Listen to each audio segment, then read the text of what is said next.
Hey traders, it's Stephen Brooks, and today I'm going to be giving you my market outlook for this week. Now, I'm shooting this video on Sunday, March 8th, 2020, and full disclosure, as many of you know, I never look at the news over the weekend because by the time the market opens on a Monday, the news that we thought we knew on Saturday or we thought we knew on Sunday can be completely turned on its head by Monday morning. So there might be some things that I'm missing from here because, again, I don't care what the news is. I only care about what the market's doing when it's actually open. So this is for March, the week of March 9th, 2020, but I'm shooting this again on Sunday, March 8th, 2020. So there's a couple things that I'm going to look at for this week. Number one, there is still a lot of uncertainty when it comes to this virus and what its impact might be on the economy and what its impact might be on the stock market.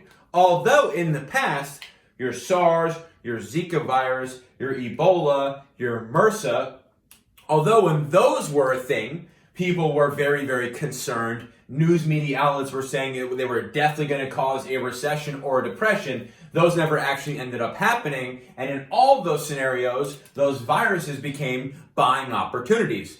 So if that's the case, if that's the base case, well, why is the market going so crazy and selling off so much? Well, again, we only have uncertainties. We don't know what the real mortality rate is. We don't really know how many people have it. We don't really know how many people who have it, how many people they infect, and we don't know for sure if this is something that is going to go away come spring or summertime. So until we have some of those things, which we don't have today, I expect to have uncertainty remain in the market. And what does that mean for us?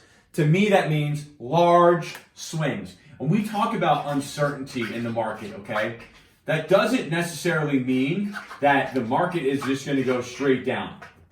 As we all know, the market doesn't move in a straight line. Even though we're down about 13 percentage points from the all-time high that we had about 2 weeks ago, on Monday of this week and Wednesday of this week, we had the Dow up over 1,000. So again, it doesn't mean that we're going to go in a straight line down. It just means that until we get certainty, I will expect to see very large swings in the market, very similar to what we had for the last 2 weeks and the next few weeks to come until we get some certainties around this virus. On top of that, at this point, all signs are pointing to the fact that we are very likely to retest the February 28th lows of 2850 in the S&P 500.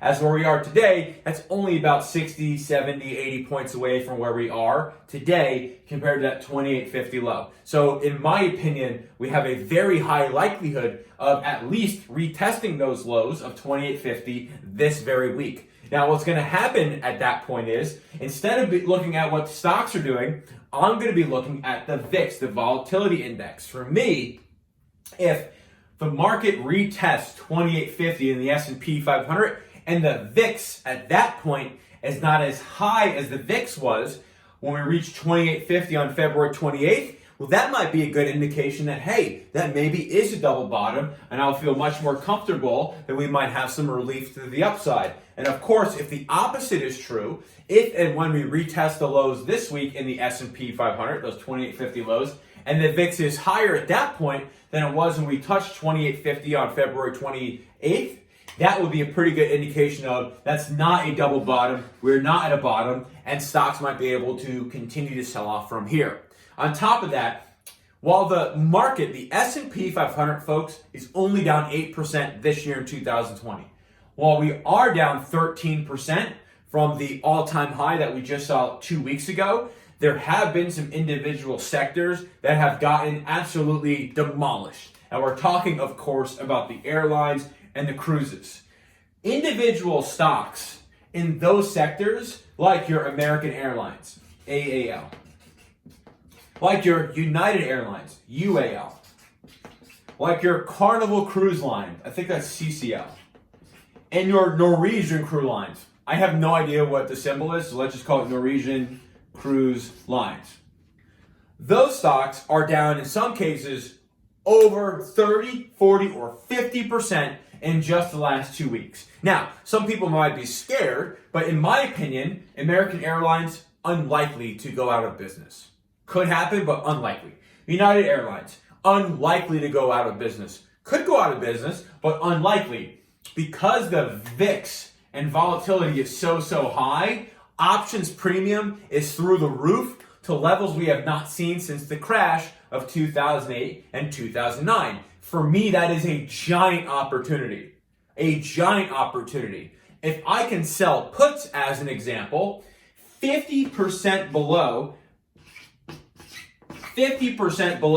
the current price of an American Airlines or United Airlines, and I can get paid a couple of dollars worth of premium for that, that is a very sound and logical strategy, especially when we're talking about how high volatility is. If American Airlines right now is trading for like $22 or whatever, and I can sell a put, a $10 put, expiring 90 days from now, let's say in June, and I can get paid $2 worth of credit.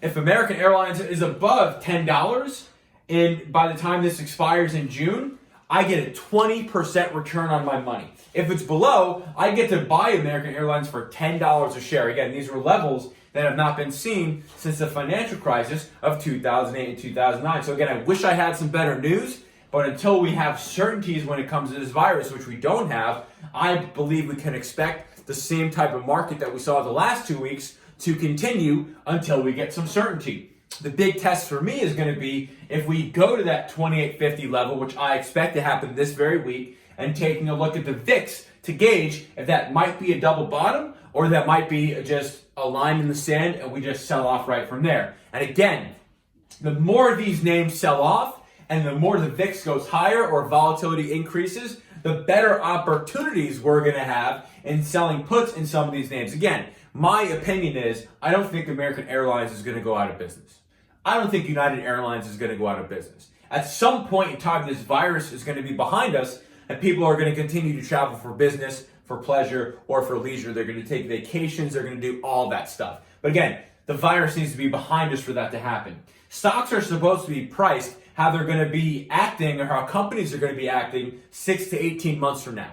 In 6 to 18 months, my base case is, yeah, this virus is going to be behind us and people will be traveling a lot more, they will be flying a lot more, and they will be going on vacations a lot more. So again, although people are very scared about what's going on right now, there is so much opportunity, it's nauseating. I'm trading way more now than I normally do. So again, one of the big things I'm looking at this week in terms of what some plays might be is looking at some of these names that have already gotten destroyed. Down 50%, down 40% in 2 weeks, placing bets 50% below the price and getting a 20% return on my money just for placing that bet. If I'm wrong, I get to buy the stock at $10 and I still collect that $2 worth of premium. And if I'm right, I make a 20% return on my money with taking very, very little risk. So again, uncertainty, it's here right now until it's not. That means big swings are going to continue to happen, and we'll see what happens with the market, especially if we go down to that 2850 level, which I expect to happen in the first half of this week.